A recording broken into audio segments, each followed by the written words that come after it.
Province held hostage by the taxi industry and a standoff struggling to get to the negotiation table. The fallout, murder, fatal shootings, torching of buses, attacking police vans, and commuter chaos, and, as always, politics. The Western Cape's taxi strike dominated this week's news. Hello, I'm Jane Dutton. This is Eyewitness News. A strike that's hit the province's poorest of the poor. Tens of thousands of school children haven't been able to go to school. I couldn't go to school. My school is closed because of the taxi strike. Come Thursday, Santako and the city of Cape Town were pushed to the negotiating table, and finally the strike is over. I am very relieved that the taxi strike has been called off.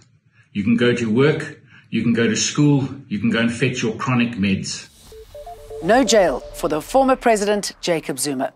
Former President Jacob Zuma has received a special remission on his contempt sentence.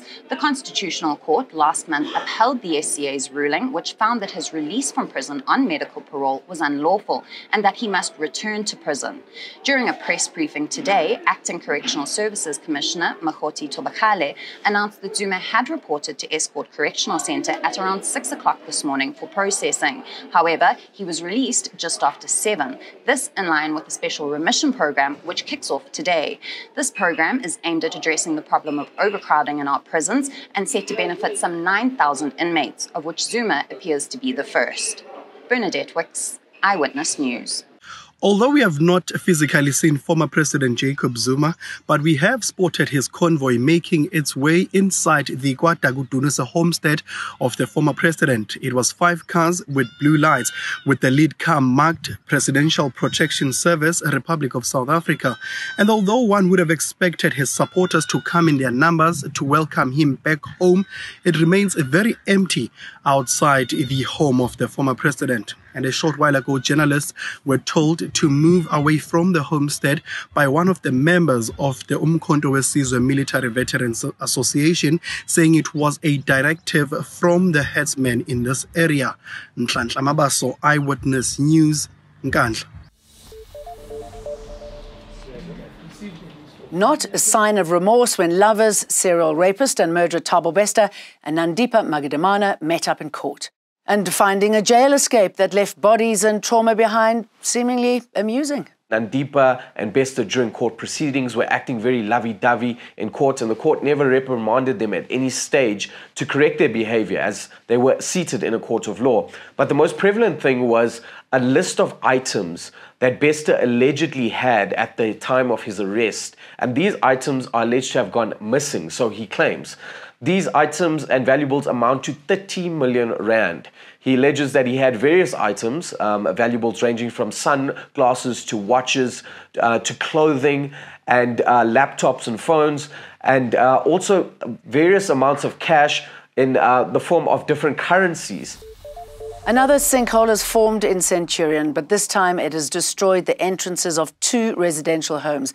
The sinkhole appeared on Saturday night on Burger Avenue in Littleton. Residents have now been left without water after the municipality cut supply to prevent another sinkhole from forming.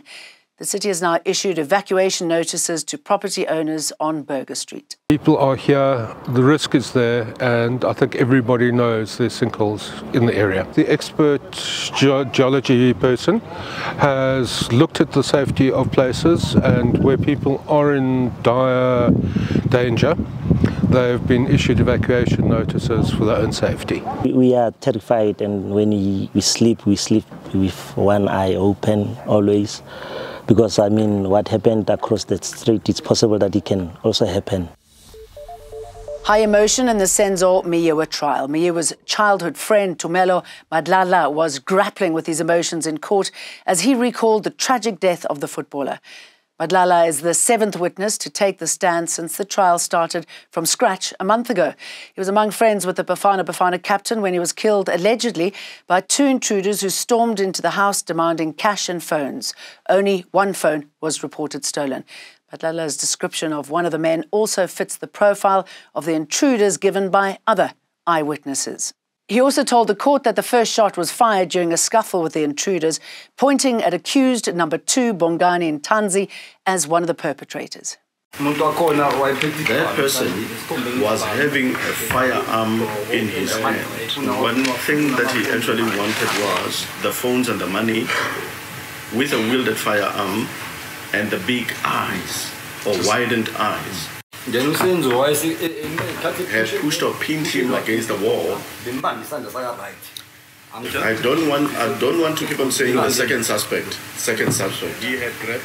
There is this accused person that is being pointed against by the witness. Yeah. That's the very. 5 men are on trial for Mayiwa's murder. There's still speculation about a plot hatched by some in Mayiwa's circle of friends. Text messages submitted into evidence in the ongoing trial show trouble may have been brewing between Mayiwa and the Afro-pop singer. And Rodriguez, the wordsmith and singer behind Sugar Man, has died, a song that was the background to many of our lives. He was 81. Rodriguez only made 2 albums, but was a massive hit in some countries, including South Africa. He'd been ill for some time and then suffered a stroke. The quarterfinals of the FIFA Football World Cup kicked off on Friday. Here's Tolakele, TK Sport, Nganga with what to expect over the weekend. There'll be a first-time winner of the FIFA Women's World Cup at the 2023 event. That's after Japan were defeated by Sweden in the quarterfinals of the competition. The 2-1 victory for the Swedes sees them set up a semi-final showdown with Spain, who claimed their own 2-1 victory over the Netherlands after extra time. The action in the last 16 will continue on Saturday morning. That's when co-hosts Australia go up against France, while England clash with Colombia. Of course, England will be without Lauren James for 2 games. That's after FIFA extended her ban after she was sent off in the clash against Nigeria. Tolakele Mganga, Eyewitness News Sport. That's it from me, Jane Dutton. See you next week. Eyewitness News. In touch, in tune, and independent. For the latest, log on to ewn.co.za or ewn.mobi.